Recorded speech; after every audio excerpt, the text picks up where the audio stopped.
Ողջույն սիրելի հեռուստադիտողներ, մենք Free News-ի եթերում ենք Energy մարզասրահից։ Ես Քնարիկն եմ։ Ես շարունակում եմ հետաքրքիր բացահայտումների շարքը։ Եթերում է Մարզվենք միասին հաղորդաշարը։ Այսօրվա իմ հյուրն է հայտնի դերասան, հաղորդավար եւ հանդիսավար Գևորգ Չուլյանը։ Ողջույն Գևորգ։ Ողջույն Քնարիկ։ Գևորգ ջան, շնորհակալ եմ հրավերս ընդունելու համար եւ շատ ուրախ եմ քեզ իմ տաղավարում տեսնել։ Մերսի ձեզ, մերսի հրավերի համար։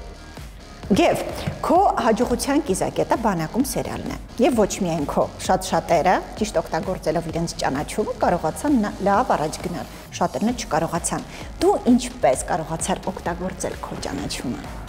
Դե բոլորը երևի կփասնեն, որ բոլորիս կյանքում այդ պրոյեկտից հետո շատ բան փոխվեց։ Ճանաչումը որպես այդպեսին օգտագործել բառը մի քիչ երևի թե, չգիտեմ, ճիշտ չեմ համարի այս պահին, բայց երևի այդ ճանաչումից հետո որոշակի ճանապարհներ բացվեցին։ Գև, ասում են դու շատ լավ տղա ես, իսկ Սամոյի կերպարը բավականին դրական է։ Սցենարիստը տարիների ընթացքում դա հաշվի առնելով է զարգացրել այդ կերպարը։ Այդ մի քիչ հարաբերական է, որ ասում են շատ լավ տղա ես, ամբասանքներ են դրանք, Քնարիկ չէ, մի հավատ։ Չէ, բայց իրականում քո մարդկային տեսակը կապ ունեցել է։ Այո, կապ ունեցել է։ Տվյալ դեպքում իմ կերպարի եւ իմ էության անձի մեջ շատ զուգահեռներ կան անցկացված հենց այդ կերպարի հետ։ Մեր տղերքից օրինակ կան շատերը, որոնք որ հակապատկերներ են խաղացել իրանց կյանքում, իրանց կերպարը շատ տարբեր գծեր ունեցող ու տարբեր մարդիկ են։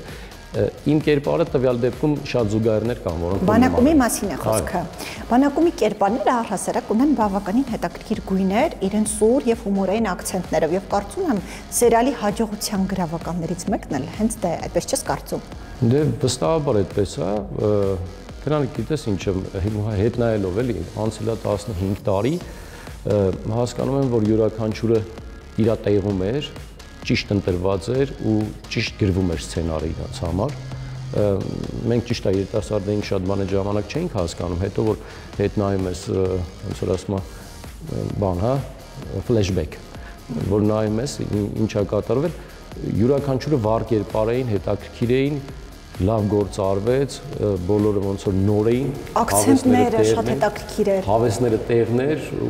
ու լավ բան ստացվեց, լավ նախագիծ ստացվեց։ Նաև պիտի ավելացնենք, որ սերիալը ուներ դաստիարակչական եւ ուսուցողական բազում էլեմենտներ։ Համաձայն ես։ Թե երևի դրա բանը հաղթանակը այդ սերիալի երևի թե դա էր, որ ուսուցողական շատ բան կար, որ շատ-շատերը ովքեր որ սերիալ չեն նայում բացարձակապես երևի հետաքրքրում էր իրանց այդ մասը։ Ուսուցողականը, որտեղ երեխաներից սկսած մինչև պապիկ տատիկները բոլոր սերունդները նայում էին այդ պրոյեկտը։ Եվ եղել են դեպքեր, որ նկարահանման ժամանակ դու ինքդ իմպրովիզ ես արել եւ դու ինքդ ես զարգացրել կերպարը։ Հա, եղել են, ես միշտ պատմություն միշտ պատմում եմ, որ առաջին օրը որ եկան նկարահանման հրապարակ ռեժիսորը այնտեղ չէր։ Սցենարիստ չկար։ Ինձ տվել էին ուղղակի մի տեսարան, ես ասեցի ով է ռեժիսորում այդ խոսեմ կերպարի գծերի մասով։ Այդ ժամանակ շատ խառը պատմություն էր, որ նախարարություն էին գնացել բան, տղերք անձնակազմին ինչ-որ ժողովի էին։ Ասեցի զանգեք, մատ ռեժիսորի հետ խոսամ, զանգեցին ռեժիսորի հետ խոսացի, ասեցի ինչ տեսակի կերպար է, խառակցեր բան, մի բան ասեք ինձ հուշով, որ ես խաղամ սա։ Ասեց սպասի սցենարիստին փոխանցեմ հեռախոսը։ Սցենարիստը վերցրեց, ասեց ես գիտեմ, որ ինքը գերազանցիկ է, դու մի բան խաղա, հետո կերև ասում։ Մենք շատ զբաղված ենք հիմա։ Չէ, ուզում եմ ասեմ, որ ինձնից իհարկե շատ բաներ տրվել է տեղ, որտեղ որ տեսել է սցենարիստը եւ զարգացրել է այդ գծերը։ Սերիալներում նկարահանվում են բլոգերներ, այլ ոչ թե թատերական կրթությամբ պրոֆեսիոնալ դերասաններ։ Ըստ քեզ ինչով է դա պայմանավորված։ Չգիտեմ, երևի հիմա դառն է այդպեսին, որ բլոգերներին սիրում են բերել TV նախագծեր, դրանք տարբեր բաներ են։ Միշտ օրինակ այն ժամանակ ասում էին ինչի են դերասանները սերիալներում նկարահանվում, ես էլ ասում էի, բա ով նկարահանվի, եթե ոչ դերասանները, դա մեր մասնագիտությունն է։ Անկախ նրանից դա գեղարվեստական ֆիլմ է, թե սերիալ է, պիտի դերասանը նկարահանվի։ Դե բնականաբար։ TV-ում պիտի ինքը լինի։ Հիմա բլոգերներին բերում են, չգիտեմ, ինչ որ այդպիսի տենդենս կա, միգուցե չեմ դիվիդենդներ են շահում դրա հաշվին, միգուցե դիտումները, որոնք ավելի շատ են, բայց ես չեմ կարծում, որ այն դիտումները, որոնք որ իրանք ունեն համացանցում, դա բերում է TV դիտողին։ Գուցե նրանք քիչ են վարձատրվում։ Չգիտեմ, կարող է նաև այդպիսի բան լինել, որ TV-ին զուգահեռ որ անում են, քիչ են վարձատրվում։ Միգուցե, չգիտեմ, երբեք չեմ հարցրել, ինչ գումար են ստանում, ինչի դիմաց, անկեղծ ասած։ Չեմ կարող ասել, հիմա ժամանակներն են երևի այդպիսին ավելի շատ օգտագործում են համացանցում ակտիվ մարդկանց, քան օրինակ պրոֆեսիոնալ դերասաններ։ Չգիտեմ ինչից է, երևի պետք է պրոդյուսերներին հարցնել։ Բայց հետաքրքիր հարց է, չէ՞։ Իրանց է պետք հարցնել ինչի համար։ Ինչա դա իրանց տալի է։ Դե մենք ունեցել ենք այդպիսի պրակտիկա մեր ժամանակահատվածում էլ տարիներ առաջ դեռ որ շատ տարբեր պրոյեկտներում նկարահանվում էինք, բերում էին օրինակ մարդկանց, որոնք որ դերասանական աշխարհի հետ կապ չունեցող։ Ու դու սկսում էիր հետը փորձ անելուց բանը բացատրել, որ պետք է շեշտը հայերենու վերջին վանկի ձայնավորի վրա է դրվում։ Եվ սկսում էիր բեմական խոսք հետը պարապել, ճիշտ է, դա տանջանք էր, հասկանում եմ, բայց դա լինում էր այդպես բացառություններ։ Իսկ աշխարհում կան հայտնի բացառություններ, որոնք որ դերասաններ չեն, ի հայտ են եկել ուղղակի, բայց դարձել են, հա, կրամրվը։ Ասենք աշխարհահռչակ դերասանա, տրակտորի վարորդ է եղել։ Ռիզանովը հանդիպել է, ասել է մեծ տեղովանցի, հասկացել է, որ ուժեղ խարակտերնի կերպարով ինքը դառել է դերասան։ Մեր հայ ֆիլմում կա կերպար, որը որ խաղացել է շատ մեր հայկական շատ սիրված ֆիլմերում, ինքը մասնագիտությամբ ինժեներ է։ Եղել են այդպիսի պրակտիկայում այդպիսի դեպքեր, բայց դրանք եզակի են, դրանք շատ քչերից են, որոնք որ տաղանդավոր են եղել ու շատ կինոչներ են եղել, իրանց վերել են անպայման նկարահանել են։ Դե հիմա ոնց որ սա տաղանդավոր են, բոլոր համացանցում շատ հետևորդ ունեցողները բոլորը տաղանդավոր են, այդպես է ստացվում։ Չգիտեմ դա լավ է թե։ Եվ այ հարց ծնվեց, հավատում ես հաջողակ լինելու գաղափարին։ Հա, ասում եմ, մարդ պիտի բախտ ունենա։ Այդ ֆորտունան պիտի ունենա, չէ՞։ Դե հա, մարդ պիտի բախտ ունենա, այդ հաստատ։ Ճիշտ է, չի կարող նստել սպասել, որ ես բախտ չունեմ, կամ ես բախտ ունեմ, բախտս կբերի, այդ տարբերակով չէ, բայց կա այդպիսի բան, մարդիկ կան, որոնք որ հաջողակ են, եւ ինչ որ տեղից ճանապարհը բացվում է, իրենց հաջողությունների շարքը անընդմեջ կրկնվում ու շարունակվում է։ Բայց բան կա, այտենց բան կա, էլի։ Այդ Տիտանիկ նավի հայտնի պատմությունը, չէ՞, ասում եմ, բոլորը հարուստ էին, բայց բախտ չունեին, ասում եմ, խորտակեցին։ Կամ բոլորը առողջ էին։ Առողջ էին, հա, բախտ չունեին, էլի։ Այո։ Իսկ ճակատագրին ինչպես է վերաբերվում, հավատում ես։ Թե հա կա մեր կյանքում այդպիսի բան, որ ասում են ճակատագիր է, բայց երբեմն իմ կարծիքով շատ շատերի դեպքում մի քիչ ասում է իր խելքից է լինում, ինչ լինում է։ Ինձ թվում է այդպես էլի, ասենք թե որ ասում են ճակատագիրը երևի այդպիսիներ, լինում են դեպքեր, որտեղ որ պետք չի ճակատագրին ուղղակի հավատալ, ու ասենք մարդու խելքից է, էլի։ Իսկ հավատում ես, որ մահը ի վերուստ է գրված։ Չէ, երևի։ Չէ։ Չէ։ Հետաքրքիր է, ես շատ եմ հավատում։ Որ ի վերուստ որոշված է, ով երբ է մահանալու։ Հա։ Միգուցե, չգիտեմ, կարող է այդպիսի վարկածը լինի, բայց իմ պարագայում երևի չէ, ի վերուստ չի։ Ես այդ գաղափարի միշտ։ Չէ, ես աստվածավախ մարդ եմ եւ ոնց որ ասում եմ, հավատացող մարդ եմ Աստծուն,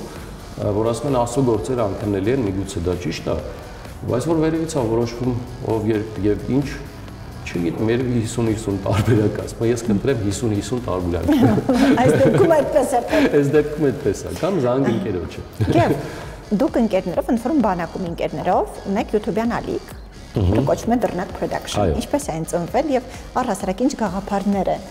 իր մեջ ներառված, ինչի համար է այն ստեղծվել։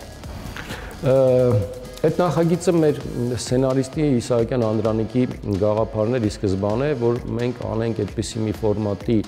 ուրեմն հաղորդում, որտեղ որ կկարդանք հեքիաթներ եւ մեր մեկնաբանությունները կանենք։ Եվ այդ ֆորմատը կա։ Իրականում մենք անում ենք այդ ֆորմատը, ուզում ենք որ մեր թիմի տղաներից կանչենք, հյուրեր նաեւ ունենանք, որոնք որ մեր հետ կմասնակցեն այդ վերլուծություններին, այսպես ասենք, ավելի արդիական այսօրվա վերլուծություններին եւ դա իհարկե հումորի մեջ ամեն ինչը, հետաքրքիր ֆորմատ, երբ որ մենք սկսեցինք այդ նախագծի համար ֆոտոսեսիա անել, նոր պատրաստում էինք շապիկը բան, դե սցենարիստը ինչ արել, սցենարիստը նստել է տունը սցենարը գրել է, ինքը նկարանումներին չի մասնակցել եւ մենք սկսեցինք պատմել դրվագներ, ինչեր են եղել նկարանումից առաջ, նկարանումից հետո, ասեց, այս ինչ որ պատմում եք ճիշտ է, ասեցինք, հա, ասեց եկեք մի ֆորմատի եւս մի հաղորդում անենք, որտեղ որ կպատմեք կադրից դուրս մնացած կադրերը։ Եվ ստացվեց երկու հաղորդում, մեկը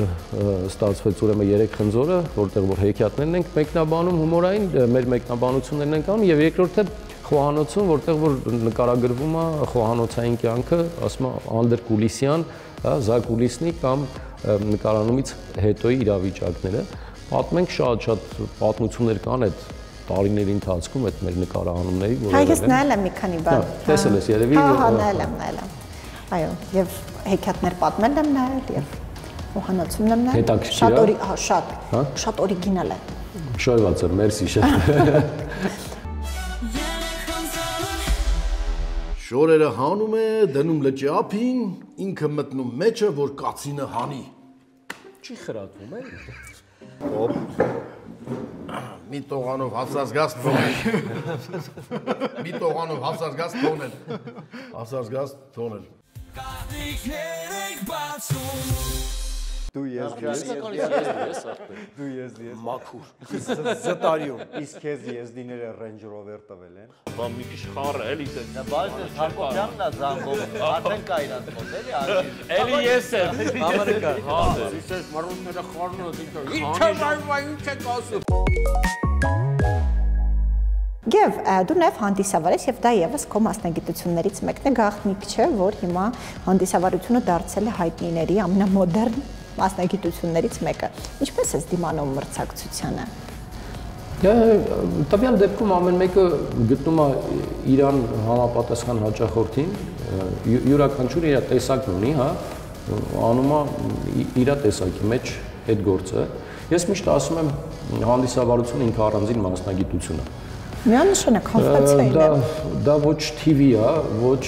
սերիալ է, դա ոչ թատրոն է, դա ոչ դուբլաժ է, դա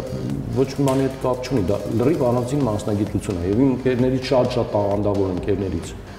շատ, որոնք որ փայլում են էկրանում, փորձել են այդ գործը անել եւ երկրորդ կամ երրորդ փորձից ասել են, որ սա մերը չի։ Ուղղակի թողել են կողքի։ Ոչ շատերն էլ անում են։ Շատերն էլ անում են։ Ովքեր որ իրանց մոտ հասկանում են որ իրանցն է կարող են դա аնել եւ կարող են իրենց տեսնում են այդ ամեն ինչի մեջ անում մրցակցությունը այսպեսին է ես օրինակ ինձ մրցակից երբեք ոչ մեկին իմ ընկերներից կամ որոնց որ չեմ ճանաչում այդ գործով են զբաղվում ես մրցակից ոչ մեկին չեմ հավանում ես գտնում եմ որ յուրաքանչյուրը ունի իր հաճախորդը եւ կգտնի այդ հաճախորդը կգտնի իր ճաշակին եւ իր գրպանին համապատասխան այսպես ասենք իր սրտի հանդիսավարին Յուրաքանչյուրը գտնում է Իրանը, մեկը նրան է հավանում, մեկը նրան է հավանում, ունենում է Իրանը եւ կարծում եմ որ յուրաքանչյուրին իր մասնաբաժինը հասնում է։ Դե որովհետեւ շատ են հիմա արդեն։ Դե իհարկե շատ են շուկան, շատ է մրցակցությունը մեծ է, բայց ես երբեք չեմ փորձում որևիցե մրցակցության մեջ մտնել ինչ որ մեկի հետ Խալքցել ինչ որ մեկ է, ի տարբերություն որ շատ բաներ ինձնից օրինակ կրկնօրինակում են, գողանում են շատ հաճախ, որ ասում են մի հատ բան դուր վիդեո ասում են YouTube-ում նայենք, ես չունեմ։ Չեմ տեղադրում ես YouTube-ում վիդեո, որովհետև հասկանում եմ, որ դրանից հետո այն ինչի որ ես ստեղծագործում եմ, աշխատում, ինչ որ բան ստեղծում եմ, քիչ հետո դա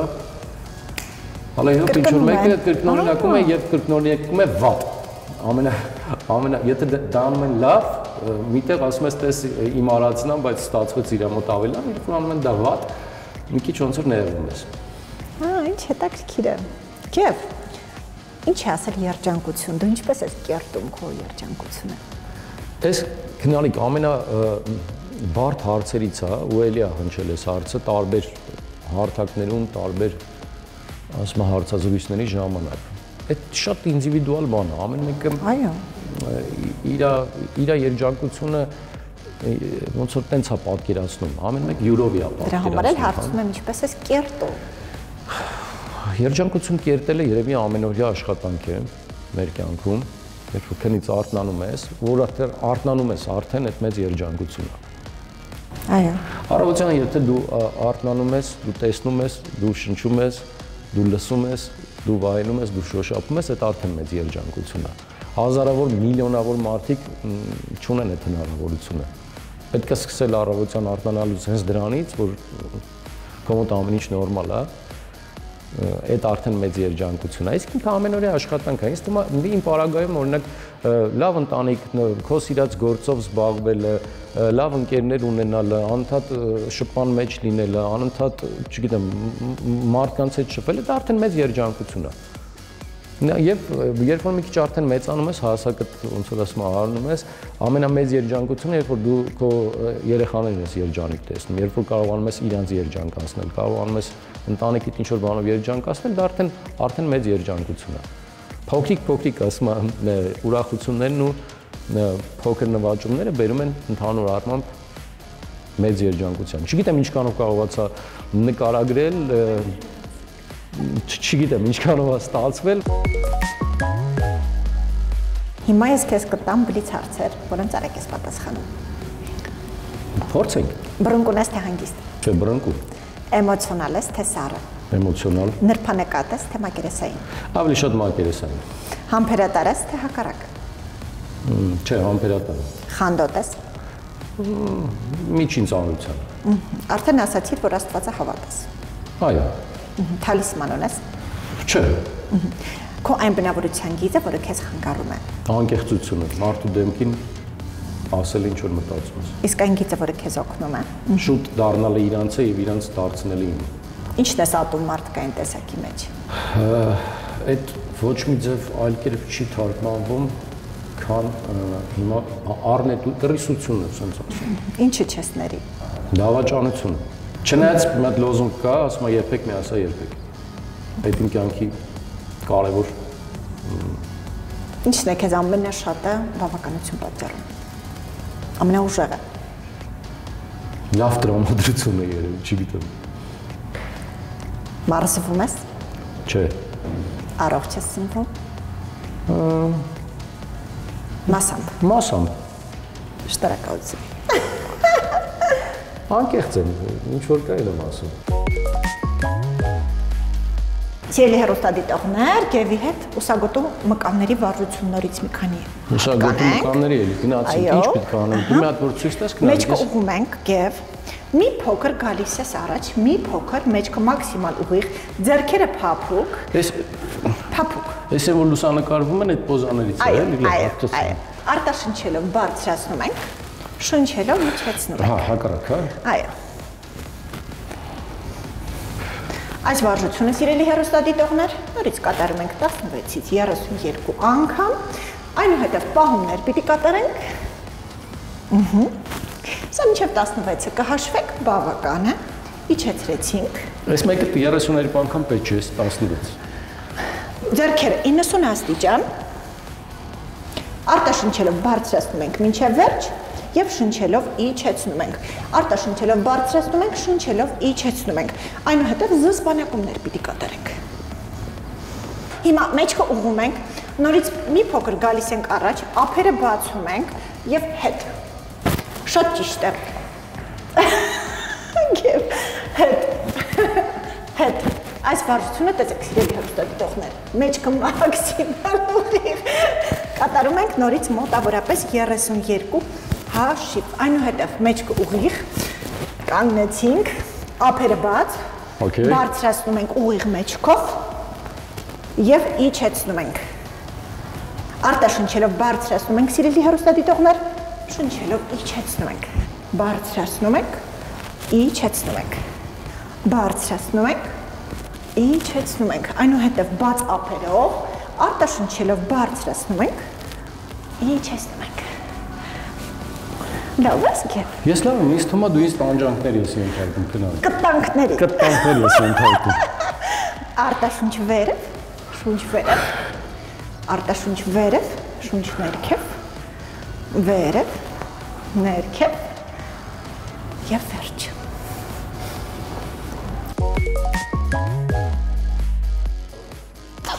Գնացինք։ Փորձիր մինչև վերջը բարձրանալ, Գևակ։ Կիսատ։ Ահա, մինչև այսքան։ Այսքան։ Գեղեցկություն։ Այդ ավելի հեշտ է։ Ահա։ Սա Սիրելի հեռուստադիտողներ, այս վարժությունը կատարում եք 16-ից 32 անգամ։ Ես ու Գևորգը ընդհանրապես դա ցույց տվեցինք։ Վարժություն համար 2։ 32 անգամ ավելի ճիշտ է։ Միանշանակ։ Ոտքերը խաչեցինք։ Հիմա այս վարժությանը պիտի աշխատի եւ ուսագոտու մկանը եւ որովայնի մկանը։ Մի րոպե, գնանք մի րոպե, ուսագոտու մկանը։ Այո։ Դավաճ։ Գնացինք։ Տես Գևորգ, հոպ, այստեղ ուսն է աշխատում եւ նաեւ որովայնի մկանը։ Գեղեցկություն։ Սա եւս սիրելի հեռուստադիտողներ կատարում ենք 16-ից 32 անգամ, բայց դա Գևը ասում է, որ 32-ը շատ ավելի ճիշտ է, այո։ Ահա, երրորդ վարժությունը կողքից կողք։ Գնացինք Գև։ Այսպես լավ իջեցնում ենք կողքից կողք։ Այստեղ սիրելի հեռուստադիտողներ աշխատեցնում ենք որովայնի թեք մկանները։ Չէ՞ Գևորգ։ Տեսնա՞ր։ Դες հիմա շուշուտ կգամ ձեր մոտ։ Այս վարժությունն 16-ից 32 անգամ կատարում ենք։ Մյուս վարժությունը դրեցինք։ Դրեցինք։ Պարկում ենք։ Ես չեմ տեսնում հետո։ Ուսերը պոկում ենք։ Ոտքերը ծալում ենք եւ ուղղվեց։ Հոպ, հոպ։ Այս վարժությունը եւս կկատարենք 32 հաշիվ ամենա քիչը սիրելի։ Գնանք այս հեծանի վիճի։ Այո։ Այն որ սենց մեջի։ Այո։ Այո։ Այս վարժությունն էլ ցույց տվեցինք որովայնի մկանների համար, մյուսը նորից պարկեցինք։ Տեսեք, ուսը նորից պոկում ենք եւ մի ոտքը ծալվեց դեպի մեզ, մյուս ոտքը բարձրացնում իջեցնում ենք։ Արտա շնչելով բարձրացնում ենք սիրելի հեռուստադիտողներ, շնչելով իջեցնում ենք։ Այնուհետև մյուս ոտքը Մի րոպե հետո սա Այո։ Սա է մյուս վարժությունը։ Սա ամեն կողմը 16 անգամ եթե անեք, կարծում եմ բավարար կլինի։ Ոսկորներից մի քիչ ձեներ եկավ։ Հա, բայց դե ոչինչ։ Բայց լավ է, մի կերպ մարզվում է։ Գև ջան, շնորհակալ եմ, որ եկար, շատ հետաքրքիր էր։ Մերսի, քեզ եմ շնորհակալ, Նարեկ ջան։ Ձեզ ցանկանում եմ ձեր հաղորդման մեջ հաջողություններ եւ կյանքում գեր հաջողություններ։ Շնորհակալ եմ։ Այսօր էլ ավելի խորությամբ ճանաչեցինք Գևորգ Չուլյանին։ Ձեզ հետ ինչպես միշտ քնարիքներ։ Այսօր այսքանը։ Կհանդիպենք։ Ցտեսություն։